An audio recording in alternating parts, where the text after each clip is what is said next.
بسم الله الرحمن الرحيم. السلام عليكم ورحمة الله وبركاته. Dear students of Management Principles, today inshallah we will continue the last topics of chapter number 3, decision making. At the previous lecture we discussed the different type of decisions such as the program decision and the problems which is related for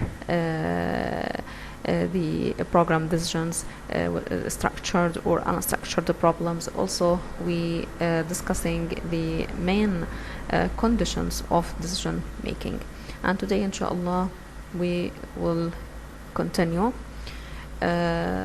what are the main biases or the errors which affect our decision making.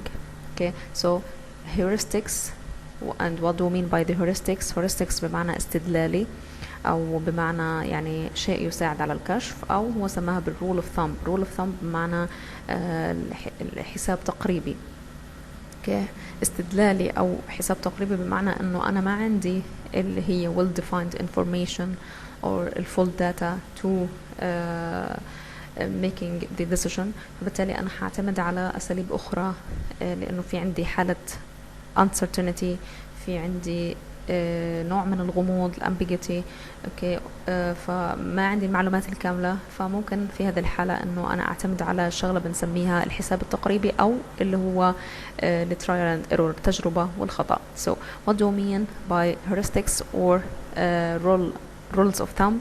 It can help make sense of complex, uncertain or ambiguous information. So we can use this type of in making the decisions if we face complex situations, uncertainty, or the information is not well defined. Okay, however they can also lead to errors and biases in processing and evaluating information. فأكيد إذا إحنا لن نعتمد على المعلومات الكاملة حتكون المسألة تقريبية، حتكون معتمدة على الترايل اند ايرور، التجربة والخطأ، فبالتالي أكيد حيكون في عندي مشاكل errors أو biases، تحيزات في عملية اتخاذ القرار وفي الحكم على المعلومة. Okay, so when managers make decisions, they not only use their own particular style, they may use rules of thumb or what we call it heuristics to simplify their decision making. Rules of thumb can be useful because they help make sense of complex, uncertain and ambiguous information. Even though managers may use rules of thumb, that doesn't mean those rules are reliable.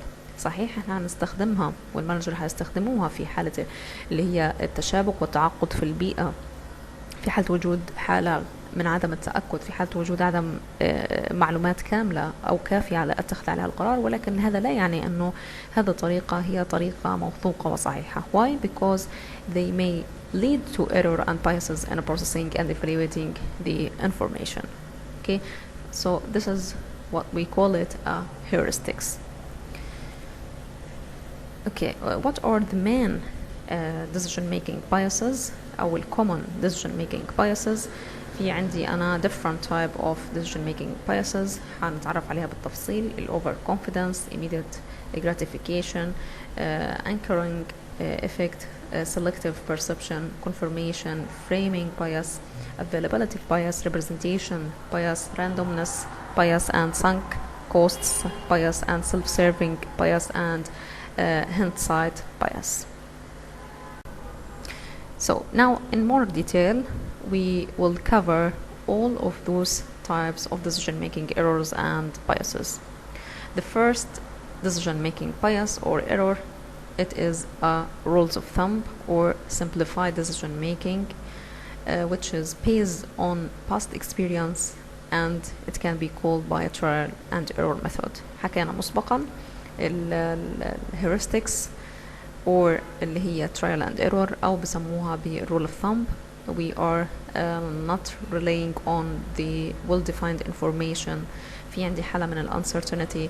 So here we base our decision on past experience.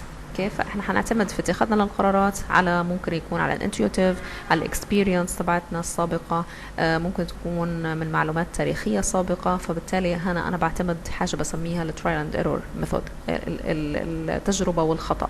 اوكي، فبالتالي هنا انا ما في عندي درجه عاليه من reliability. اوكي، طيب انا بقدر استخدمها طبعا، حكى لي مفيده في حاله انه كانت المعلومات غير كاملة، في عندي حالة uncertainty complexity of information، في حال كان في عندي كمان نوع من ambiguity of the information، ولكن في نفس الوقت هي ليست موثوق فيها أو في نتيجتها 100%، إلا أنها تبقى طريقة أو يعني error أو تعتبر مشكلة ممكن يواجهها أي مدير عند اتخاذ القرارات. Okay, so the first one it is the heuristics trial and error method، اعتماد طريقة التجربة والخطأ في اتخاذ المدير لقراراته. فبالتالي هو حيعتمد ليس على معلومات كاملة، وإنما حيعتمد على خبراته السابقة في اتخاذ القرارات. okay. زي لما نحكي مثلا إنه إحنا بدنا نزيد مبيعات الشركة الخاصة فينا، فيجي المدير بناء على خبرته السابقة أو عمله السابق في شركة يعني سابقة وفي نوع من المنتجات مختلف أو في خدمة مختلفة عن الخدمة اللي احنا موجودين فيها حاليا في شركتنا أو بننتجها أو بنقدمها. فبالتالي هو يرى من وجهة نظره بما أنه المعلومات غير كافية، وأنه أعتمد على الخطوات اللي احنا اعتمدناها في وطبقناها في الشركة السابقة والتي كانت لمنتج مختلف تماما وفي فترة زمنية وحقبة زمنية مختلفة تماما، أنه حتأدي أيضا للنجاح في هذه الفترة. okay. طيب the second bias or error when we are making the decisions is overconfidence bias، التحيز المفرط. تمام. what do you mean by overconfidence bias؟ holding unrealistically positive views of oneself and one's performance. So when decision makers tend to think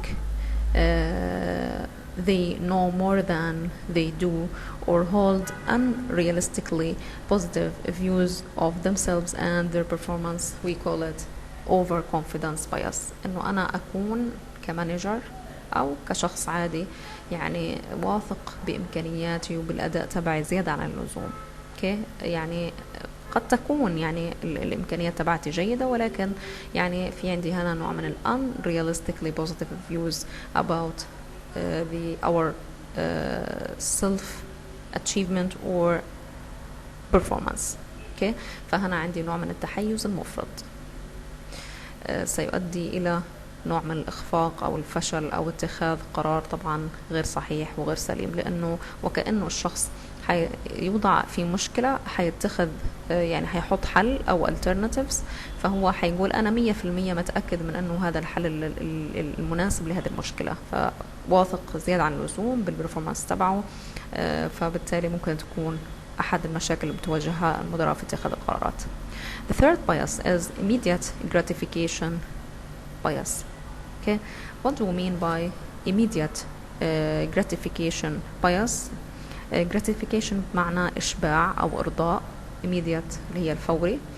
okay. فهو عبارة عن التحيز الإشباع أو الإرضاء الفوري، بمعنى we are focusing on short-term thinking. okay. choosing alternatives that offer immediate rewards and that to avoid immediate costs. يعني بحاول انه انا اركز على تفكير على المدى القصير، قديش حيكون هذا المشروع مربح خلال السنوات الاولى، قديش حيجيب لي عوائد. تمام. وايضا يجنبني اللي هو التكاليف كمان في نفس الفترة القصيرة. anchor or anchoring bias or the strong link. What do you mean by anchor؟ anchor بمعنى المرسى أو الملاذ. okay. It is focusing on initial information and ignoring the subsequent information. فبالتالي متخذ القرار في هذه الحالة بركز على المعلومات الأولية التي تطرح له وببني تفكيره بناء عليها، ويغض النظر عن يعني المعلومات اللاحقة. طيب ففي الانكورينج بايس الفرد يعتمد في اتخاذه للقرارات يعني على جزء معين من المعلومات، وعادة ما بتكون أول معلومات تطرح عليه. فمثلا مثال، لو بدنا نحكي انه بدنا نعمل مفاوضات على الراتب لوظيفة معينة جديدة في شركة ما، فأول شخص يطرح رقم معين، يعني ولا نفترض نقول انه $600 هو يعني راتب مناسب لها، فبالتالي أنا وغيري إذا كان عندنا البايس هذا موجود، فإحنا حنبني ونحكم وحنحدد نطاق الراتب بناء على هذا الرقم الذي طرح في الأول. اوكي، فلماذا سميت بالمرسى؟ لأنه الشخص يرسي تفكيره ويحصره على أول معلومة يستقبلها. So again, anchoring bias, the decision makers focusing on making their decisions according to the initial information and ignoring the subsequent information. Okay, طيب another bias اللي هي selective perception، الإدراك الانتقائي. And what do you mean by the selective perception? Selecting, organizing, and interpreting the events based on decisions maker biased perception. نوضح أكثر المقصود بالإدراك الانتقائي. إحنا في حياتنا يعني كأشخاص وكزبائن لما نمشي في السوق كتير من المثيرات والمؤثرات المحيطة فينا، في أشياء بتجذب انتباهنا وفي أشياء ما بتجذب انتباهنا، وعلى العكس الأشياء التي لم تجذب انتباهنا ممكن تجذب انتباه الآخرين. فبالتالي ليست جميع المثيرات والمؤثرات المحيطة فينا ممكن تأثر على حواسنا، سواء كان لونها، شكلها، الصوت تبعها. فبالتالي أنا كشخص بروح بأنتقي بعض من هذه المؤثرات اللي ممكن أكون شفتها بالعين أو سمعتها أو تذوقتها أو حسيتها، وبفسر معلومة بناء عليها. فبقول لي على سبيل المثال the first impression about the price. Okay. The first impression about اللي هو layout for the organization. The first impression about the new investments. فأنا باخد انطباع أولي عن الشغلة بناء على أمور جذبت انتباهي ومثيرات جذبت انتباهي فيها، وبالتالي ببني القرار بناء عليها. أو بمعنى آخر إنه لم أدرس جميع يعني العوامل أو يعني الأمور الخاصة في هذا الحل أو في هذا البديل واتخذ القرار السليم، إنما حكمت بناء على إدراك خاص في ومتحيز. Okay? So in the selective perception, this type of perception will influence the information they pay attention to, the problems they identify and the alternative they develop. فبالتالي أنا بناء على selective perception المعلومات حتى اللي بدي استخدمها واللي بدي انتبه لها لحل المشكلة حكون منتقى. البروبلمز كيف أنا حللتها وعرفتها حتكون أيضا بناء على الإدراك الانتقائي تبعي، وأيضا كمان الالترناتيفز اللي أنا حختارها حتكون يعني متعلقة بالإدراك الخاص فيها. Okay. طيب another bias or error in making a decision, the confirmation bias. The confirmation bias اللي هي التأكيد التحيزي أو التثبيت التحيزي. confirmation بمعنى تأكيد أو تحفيز. Seeking out information that reaffirms past choices and discounting contradictory information. Okay. This type of the bias people tend to accept and face value information that challenge these views. Okay. ففي هذه الحالة من التحيز الشخص أو متخذ القرار يميل للبحث عن معلومات تؤكد معتقداته وتفضيلاته اللي هي القديمة، مع تجاهل أو يعني أي معلومات تتعارض مع معتقداته وبتقلل من قيمتها. So the decision makers affect or the decisions for the decision makers or for the managers is affected by the past choices. They try to reaffirm their past choices and discounting or ignoring the contradictory information. فبالتالي يعني مرة ثانية في هذا النوع من البايس بنركز على المعلومات اللي بتأكد معلوماتنا ومعتقداتنا السابقة وتفضيلاتنا ونتجاهل أي معلومات أخرى تتعارض معها. Okay. Another type of bias, the framing bias. الفريمينج فريم بمعنى الهيكل أو الإطار. selecting and highlighting certain aspects of situation while ignoring other aspects. okay. فإحنا بنعمل highlighting certain aspects of the situation. بنروح بنركز وبندقق على يعني بعض الأمور الخاصة في هذه الحالة أو في هذه البروبلم، هذه المشكلة، وبنتجاهل باقي الأسبكتس. فبالتالي إحنا ما بناخدها بصورة شاملة. okay.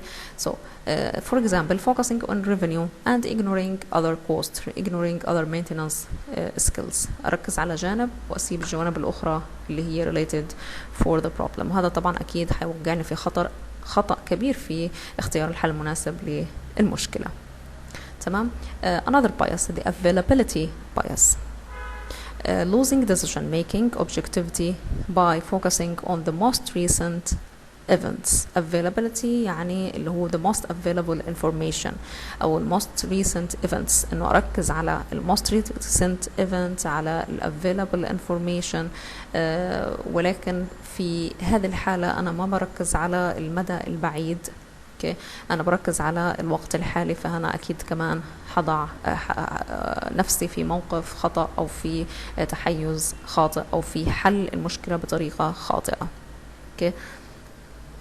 So in availability bias, it distorts their ability or the decision maker's ability to recall events in an objective manner and results in distorted adjustments and probability estimates. فهو يعني ما بيعطي حتى لنفسه فرصة انه يشوف ايش في عندي احتمالات في المستقبل، ايش الاستيميشنز تبعتها، طيب اختار الاول او الثاني. لا، هو بركز على most recent events. The representation bias, drawing analogies, likeness, and seeing identical situations when none exist. For example, consider last summer revenue the same for this year. فإحنا بنعمل نوع من التشابهات يعني في الأوتكمز. أنا حققت ربح السنة الماضية في هذه الشركة، فأكيد نفس الخطة لو اتبعتها كمان حتحقق لي the same revenue for this year. okay. ففي representation bias هذا النوع من البايس happens when decision makers assess the likelihood of an event based on how closely it reassembles other events or set of events. okay. بنحاول انه احنا نشبه الاوتكمز اللي حصلنا عليها في فترة من الفترات بالاوتكم اللي حتكون او الريزلت للموقف الآخر. فأنا مثلا طبقت هذا البديل في حل مشكلة معينة، لو طبقته حيعطيني نفس النتيجة، هذا مش شرط. فبالتالي إذا وقعت في هذا الخطأ بسميه representation bias. okay. randomness bias. randomness bias it means creating unfounded meaning out of random events or events happened by chance. okay. فأنا بخلق معنى لا أساس له من أحداث عشوائية. بخلق شيء من يعني لا شيء من أحداث عشوائية. for example بقول لي making a high profit because of having high stock of paints. أنا بتوقع إنه تجيني أرباح عالية لأنه في عندي أسهم مشارك فيها في شركة من شركات الدهان. طيب بناء على إيش حكت إنه في عندي high profit؟ بقول لي إنه الإسرائيل prevented paints from entry لأنه إسرائيل منع اللي هو دخول الدهان. طيب يا ترى فعلا هو يعني إغلاق المعابر وعدم دخول الدهان هل معنى إنه الستوكس تبعتي أو الأسهم تبعتي في هذه الشركة هترتفع؟ مش شرط. فبالتالي هو يعني بنى النتيجة بناء على لا شيء، على الراندومنس، على يعني تفكيره الشخصي، على العشوائية. Okay, so in randomness space, we describe the actions of decision makers who try to create meaning out of the random events. Okay. طيب في عندي كمان bias sunk costs error. sunk cost لو بدنا نبحث على معناها هي بمعنى تكاليف التعويم أو بسموها التكاليف الثابتة. يعني أي مشروع بدي أدخل فيه في تكاليف لابد أنه أقوم بدفعها، لابد أنه أدفعها ولن يتم التغاضي عنها. okay? So forgetting that current actions cannot correct past events and relate only to future consequences. the sunk costs error. في هذا النوع من الخطأ بشبهه بالسانك كوست. السانك كوست هي عبارة عن تكاليف ثابتة، تكاليف لابد من أن يتم دفعها خلال المشروع ولا يتم يعني استعادتها حتى ولو تمت الخسارة في هذا المشروع، كيف يعني راحت ومش هترجع. So what do we mean by the sunk costs error? Forgetting that current actions cannot correct past events and relate only to future consequences. فبيحكي لي إنه ال current actions، الوضع الحالي اللي احنا موجودين فيه، ما بيلغي اي شيء صار في الماضي. لنفترض انه احنا في الماضي لنا 5 سنوات بنخسر، فبالتالي ال current actions مش حيغير من هذا ال past events، وبالعكس هو حيأثر على الوضع المستقبلي او اللي جاي. اوكي، فبالتالي وكأنه بيحكي لي انه احنا استثمرنا اموالنا في هذا المشروع، فبالتالي احنا مش هنستردها، ضيعنا جهد مال والكثير من الوقت، ولكن يعني حنستمر في المشروع، لكن ال current actions مش هيلغي اللي هو ال past events. طيب the last type of errors or bias, the self-serving bias, taking a quick credit for success and blaming outside factors for failure. self-serving bias بمعنى الانحياز للمصلحة الذاتية أو المصلحة الشخصية، بمعنى أنه أنسب أي نجاح لذاتي according to my efforts, skills, competencies and abilities، أو أي خطأ طبعا راح ألقي باللوم على outside factors. Okay, so self-serving bias, taking quick credit for success and blaming outside factors for any failure. Okay, the last bias, it is the hindsight observation bias, mistakenly believing that an event could have been predicted once the actual outcome is known after the fact. فهو بيحكي لي أن أقدم على الخطوة، بعد هيك شوف إيش ردة الفعل. Let us start producing and we'll see the customer reactions. ولكن هذا خطأ، لأنه يفترض الماركتينج ديبارتمنت في الأول عشان ينتج، لأنه هو بينتج أصلا للكاستمرز، ياخد آراء الكاستمرز إيش اللي محتاجينه عشان يبدأ بعد هيك يقوم بعملية تصنيع. okay?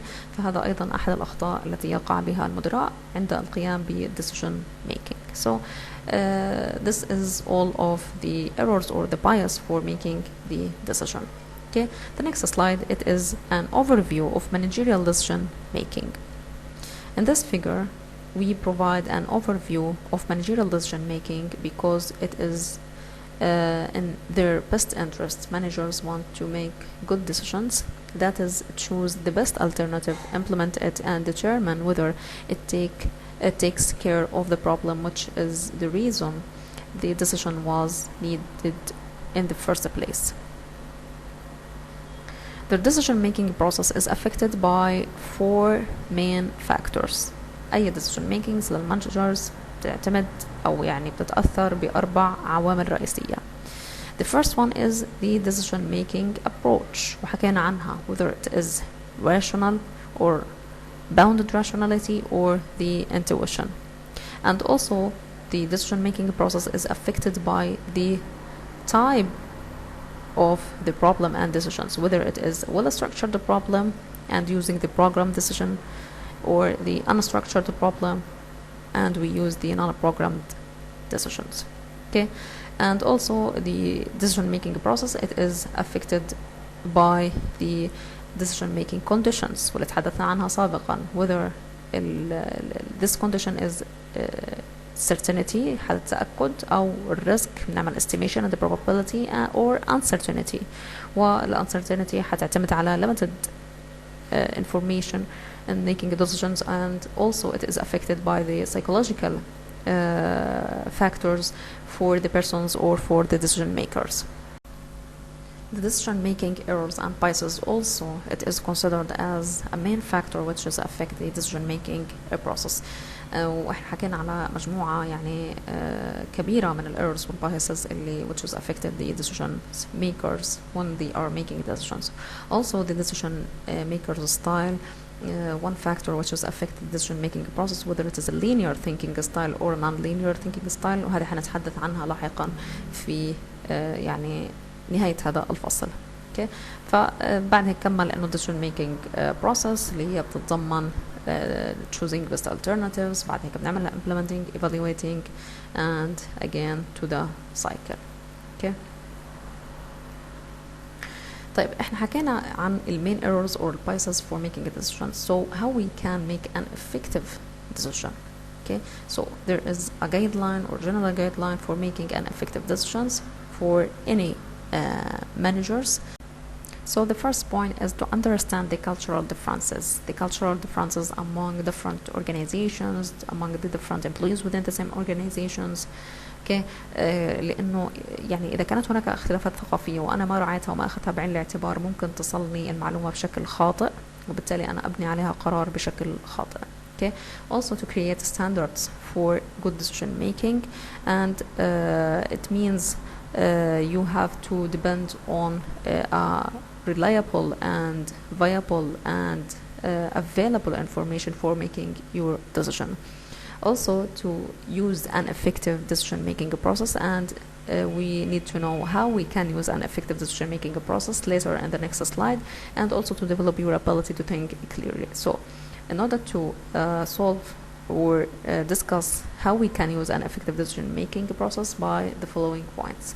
First of all, to focusing on what is important, to be logic and consistent, knowledge, subjective and analytical thinking. Okay, requires only as much information as is needed to resolve a particular dilemma. Encourages the gathering or relevant information, to be straightforward, easy to use, to be flexible and reliable information. Okay, so this is the 6 characteristics for an effective decision making process. The last topic for this chapter, it is talking about the big data and decision making and the linear and non-linear thinking style. So let's start to define the big data. Big data, it means the vast amount of quantifiable data that can be analyzed by highly sophisticated data processing. Okay, so what is a big data? It is the vast amount of quantifiable information that can be analyzed by highly sophisticated data processing. okay. فهيكون عندي كمية كبيرة من المعلومات. it is a big data اللي ممكن أحللها بطبعا طرق معالجة مختلفة. طبعا احنا زي ما احنا عارفين انه ال backbone for any decision making عشان يكون صحيح اللي هي ال information, ال viable and reliable information in the right time. فبالتالي يفترض يكون في عندي big data عشان أقدر أصل للقرار الصحيح. طبعا big data can be a powerful tool in decision making, but collecting and analyzing the data for data's sake is wasted effort. صحيح انه البيج داتا كتير مهمة وحصل عليها معلومات لاتخاذ القرار، ولكن في نفس الوقت هي لها مساوئ لانها تحتاج في تجميعها وتحليلها الكثير من الوقت. Okay, so what does big data have to do with decision making? A lot, as you can imagine. With this type of data at hand, decision makers have very powerful tool to help them make decisions. However, experts caution that collecting and analyzing the data for data's sake is wasted the efforts. Goals are needed when collecting and using this type of information. Linear and non-linear thinking styles. هنحكي على أنماط التفكير. Okay. طيب thinking styles reflects two things. نمط التفكير بيعكس شغلتين. The first one, أو it is depending on two things. The first one, the source of information used.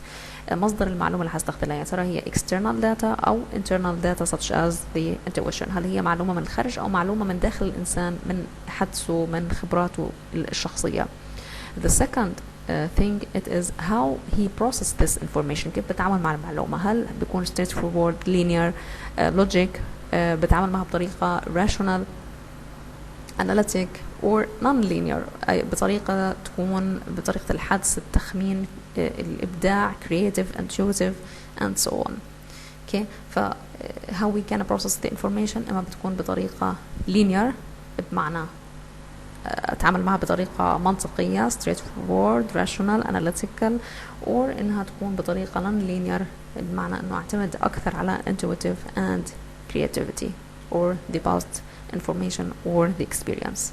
So the linear thinking style prefer use external data and process it through rational and logic. تعتمد على معلومات مش من شخص الإنسان، على معلومات خارجية بتجيني موثوقة صحيحة، وبتكون طبعا طريقة التعامل معها بطريقة منطقية وبطريقة عقلانية. لكن ال non-linear style prefer use internal source of information such as the intuition. Okay, so what are the main dimensions of decision-making styles? Dimensions of decision-making style. The first dimension المحدد الأول ways of thinking, whether it is rational, orderly, consistent, or it is intuitive, depending on creativity, ideas, or it is unique. The second dimension tolerance of ambiguity, درجة الغموض. هل هي low or high? Low tolerance of ambiguity, it means require consistency and order. لو كانت درجة الغموض في المعلومات قليلة، معنى أنه أنا هستخدم المنطقية العقلانية في اتخاذ القرارات. ولكن إذا كان في عندي high tolerance of ambiguity, it means multiple thought simultaneously, and we need to use our intuitive or creative idea for solving the problem. فهذا الفيجر بوضح اللي هو dimensions for decision making style. حكينا أنه dimension الأول اللي هو بيحدد way of thinking, whether it is rational to intuitive، أو اللي هي الدايمنشن الثانية اللي بتحدث عن tolerance of ambiguity of the information, whether it is low or high. okay.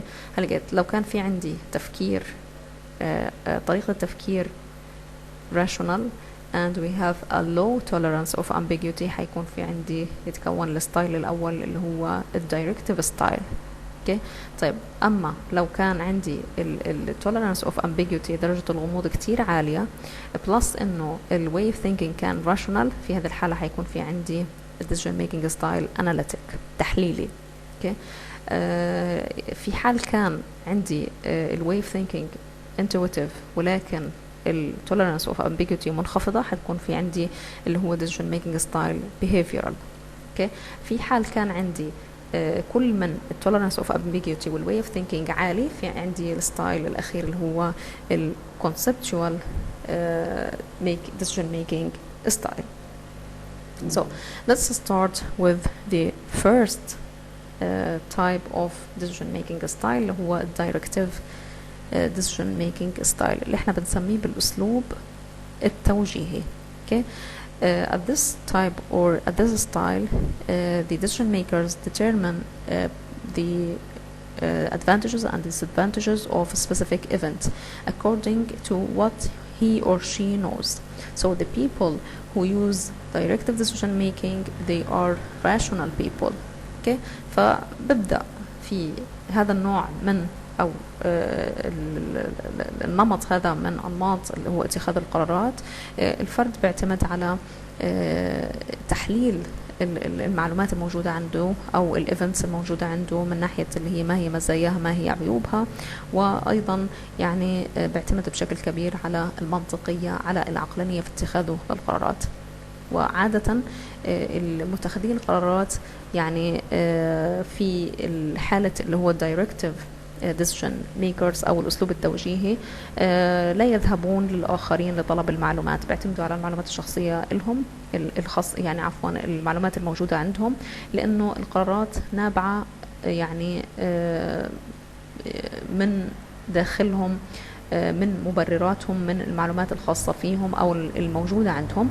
فعادة في هذه الحالة اتخاذ القرار بيكون سريع ولا يتطلب أي تواصل مع الآخرين. okay.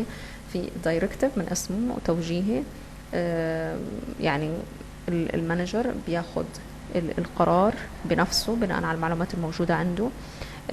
في نوع من المنطقية في اتخاذ القرارات، ما بيحب يشارك الآخرين فيها وبتخذ القرار بشكل سريع. طيب متى ممكن أستخدم يعني هذا النوع أو هذا الستايل من decision making؟ في الحالات اللي بتتميز بنوع من الاستقرار والنمط المتكرر، يعني المشاكل المتكررة، أو يعني الحالة اللي بيكون فيها علاقة السبب بالنتيجة يعني متأكد منها وغير متنازع فيها. اوكي. في هذه الحالة قرار القائد مرة ثانية بيكون مباشر، بيكون سريع بناء على المعلومات المتوفرة لديه بالفعل.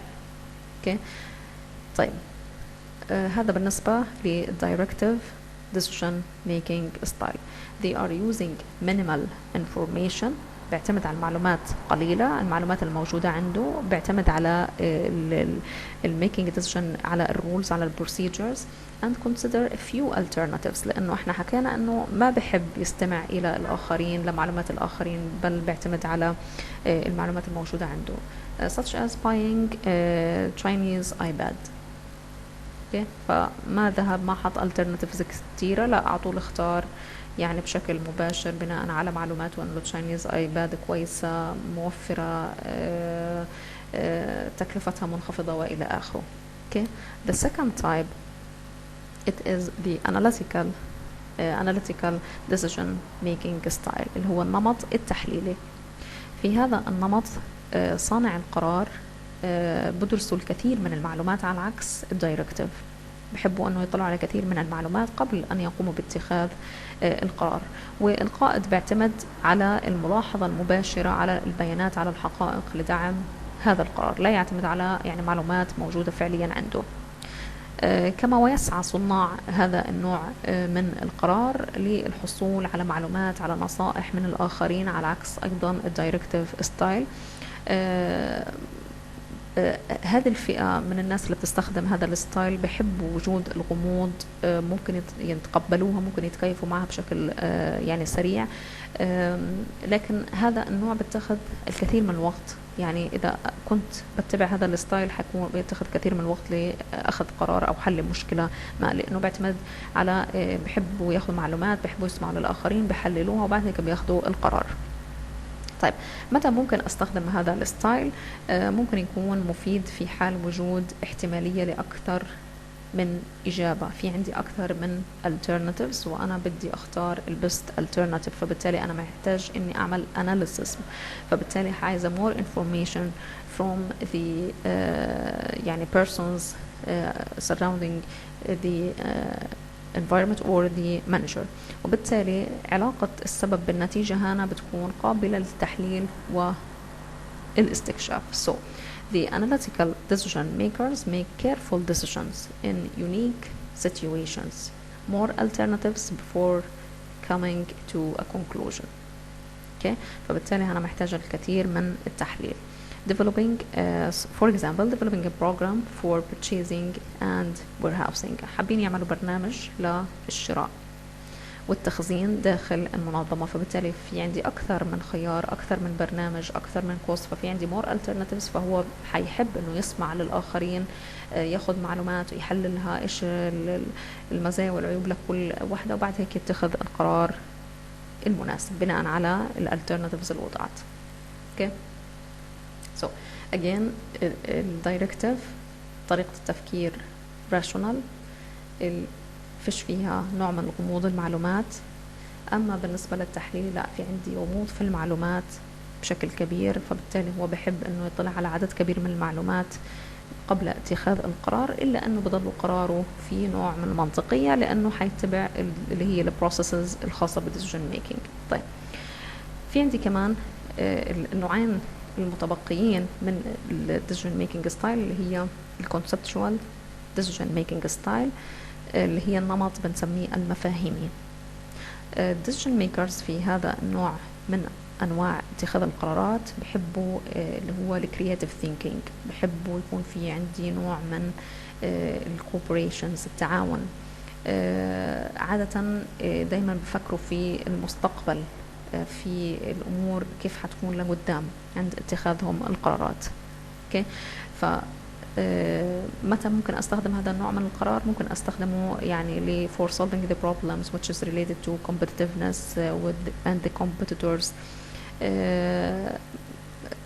وممكن كمان يعني نستخدم هذا النوع لما ما يكون في عندي حل فوري للمشكلة وبتحتاج إلى الكثير من الوقت، ممكن أنا أفكر بطريقة إبداعية لخلق حل لهذه المشكلة. So the conceptual style or decision making style maintain a broad outlook and consider many alternatives in making long-term decisions, such as deciding of opening a small business. أفكر في فتح استثمار قصير أو مشروع أو شركة صغيرة. طبعا هنا حيعطيني لازم أفكر بأفق بعيد، لازم أفكر كيف حتكون طبيعة العمل، المنطقة الجغرافية اللي حختارها، محتاج الكثير من التحليل، مين المنافسين الموجودين وإلى آخره. okay. فبالتالي في هذا النوع بكون عندي الواي اوف ثينكينج في نوع من الحدس والتخمين intuitive، حيعتمد على internal data، زائد انه tolerance of ambiguity بتكون كتير عالية لانه ما بعرف النتائج. okay. the last decision making style اللي هو behavioral style. behavioral style اللي هو النمط السلوكي. decision makers في هذا النوع من أو هذا النمط من أنماط اتخاذ القرارات يعني بيحاولوا أنهم يشتغلوا مع أكبر عدد ممكن من الموظفين، بيحبوا أنهم يتخذوا القرار مع مجموعة من الموظفين، بيحبوا الشغل ضمن فرق العمل. تمام. وبيتخذوا يعني بعين الاعتبار صناع القرار في هذا النمط من الأنماط العديد من وجهات النظر والآراء، لأنه أكيد بيشتغلوا ضمن مجموعة فأكيد هيسمعوا للكثير من الآراء. فوجهة نظرهم مرة ثانية في behavioral decision making style إنه القرار الأفضل هو القرار الذي يتخذ من خلال مجموعة من الأشخاص، من خلال الاستماع لوجهات نظر الآخرين. okay. ف behavioral style avoid conflict by working with others. فهحل المشكلة من خلال إنه أنا أستمع لآراء الآخرين and being receptive and open to suggestion، وأنه أكون منفتح وأسمع للآخرين. again this type of style it is يعني focusing on working within a team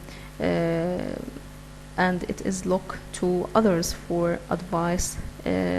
فيها نوع من good communication, believe in participative management. okay. behavioral way of thinking intuitive، لكن كمان في عندي tolerance of ambiguity low. okay. so again نعمل هيك summarizing for decision making style. the first one, directive. in the directive style we use minimal information and consider few alternatives. okay. so the decision makers they are not delaying on the guidance or the advices of the others. They are relying on logic and rationality in making their decisions. okay. في الاناليتيكال decision making style في عندي more alternatives، فبالتالي أنا بدي أعمل unique our decision is unique for solving this problem and selecting the best alternative among different type of alternatives. okay. في هذا النوع decision makers they are depending on a lot of informations, analyzing يعني big data or vast number of informations, and also they are listening to the advice of others and the information of others. طيب في ال conceptuals بكون عندي مش بس more alternatives، بكون عندي many alternatives. ففي هذه الحالة لازم أكون في عندي نوع من ال creativity for solving the problem and dealing with it. في ال behavioral بكون عندي ال tolerance of ambiguity كتير منخفضة، لكن في نفس الوقت التفكير حيكون عندي intuitive. بالتالي أنا حاعتمد على يعني dealing with others and listen to the suggestions of others in order to solve the problem. okay. types of decision makers. most managers realistically probably have dominant style and alternate styles. عادة يعني المدير ممكن يكون عنده من الفور ستايلز اللي احنا ذكرناهم في عنده نمط واحد سائد، لكن مع وجود أنماط أخرى حسب السيتويشن.